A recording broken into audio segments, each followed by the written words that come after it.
दोस्तों, आज मैं आपके लिए एक ऐसा विषय लेकर आया हूँ जिसकी जानकारी बहुत कम लोगों को है। यह हमारे देश की विडंबना ही है कि जिन्होंने देश के लिए, समाज के लिए अपने प्राण गंवा दिए, उन्हें हम बहुत कम जानते हैं या जानते ही नहीं। भगवान बिरसा मुंडा को झारखंड में तो लगभग सभी जानते हैं, पर उनके द्वारा स्थापित वीरशैव धर्म के बारे में बहुत कम लोग जानते हैं। तो आइए इस पर थोड़ा प्रकाश डालते हैं। आदिवासियों के महानायक बिरसा मुंडा का जन्म 15 नवंबर 1875 को झारखंड के आदिवासी दंपति सुगना और कर्मी के घर हुआ था।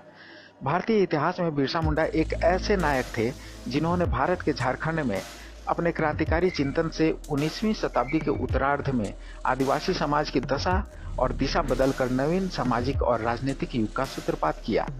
बिरसा मुंडा ने महसूस किया कि आचरण के धरातल पर आदिवासी समाज अंधविश्वासों की आंधियों में तिनके सा उड़ रहा है तथा आस्था के मामले में भटका हुआ है। उन्होंने यह भी अनुभव किया कि सामाजिक कुरीतियों के कोहरे ने आदिवासी समाज को ज्ञान के प्रकाश से वंचित कर दिया है। धर्म के बिंदु पर आदिवासी कभी मिशनरियों के प्रलोभन में आ जाते हैं तो कभी ढकोसलों को ही ईश्वर मान लेते हैं। एक समाज और एक धर्म जिसकी स्थापना खुद भगवान बिरसा मुंडा ने की थी, इसे वीरशैव धर्म कहते हैं।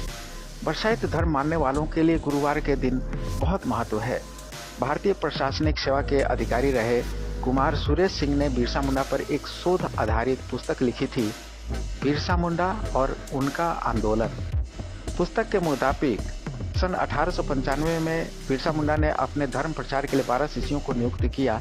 जलमई, जिसे आज चाईबासा के नाम से जानते हैं, के रहने वाले सोमा मुंडा को प्रमुख शिष्य घोषित किया। उन्हें धर्म पुस्तक सौंपी।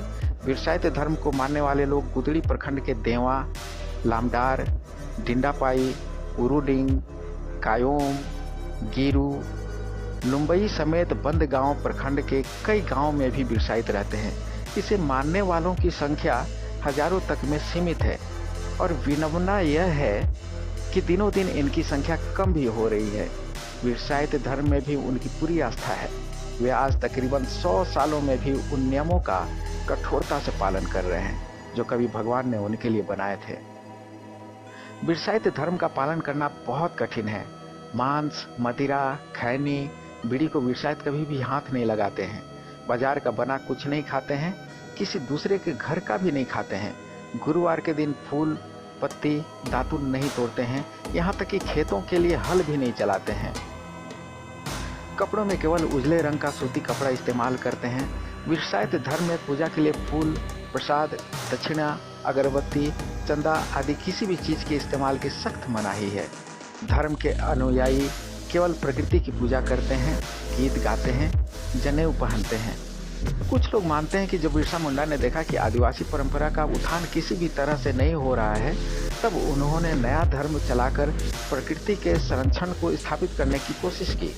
इस धर्म का मुख्य उद्देश्य है कि प्रकृति से जरूरत भर की ही सहायता ली जाए और अधिक से अधिक उसे लौटाया जाए। बिरसा मुंडा ने आदिवासियों को शोषण की नाटकीय यातना से मुक्ति दिलाने के लिए उन्हें 3 स्तरों पर संगठित करना आवश्यक समझा।